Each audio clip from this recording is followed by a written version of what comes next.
Mesdames, Mesdemoiselles, Messieurs, bienvenue dans la quotidienne des marchés du mardi 2 juin 2015. Les bourses américaines ont fini en hausse après la publication de chiffres économiques mitigés qui ont alimenté les rumeurs d'un relèvement à venir des taux d'intérêt. Le Dow Jones a progressé de 0,16%, le Nasdaq de 0,25% et le S&P 500 de 0,21%. GoPro a bondi de 5,41% après avoir annoncé le lancement d'une nouvelle caméra tactile.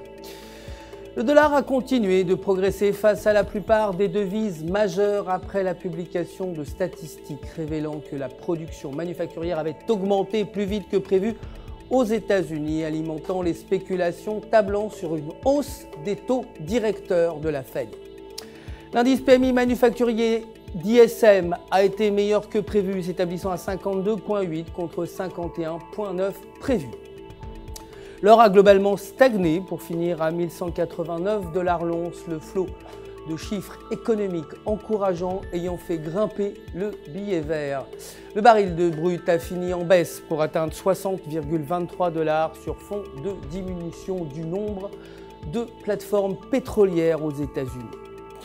L'euro, quant à lui, a terminé dans le rouge face au dollar, pénalisé par les craintes persistantes suscitées par la Grèce. Sur le graphique de 1 heure, tant que la paire reste sous la résistance à 1,0930, qui est aussi le niveau de retournement de 38,20% de Fibonacci, la paire devrait chuter autour de 1,0880. Si la paire franchit cette résistance, elle pourrait au contraire remonter à 1,0966. La livre, pour sa part, a atteint son plus bas niveau depuis 3 semaines face au dollar après que des données aient révélé que le secteur manufacturier britannique avait progressé moins vite que prévu le mois dernier.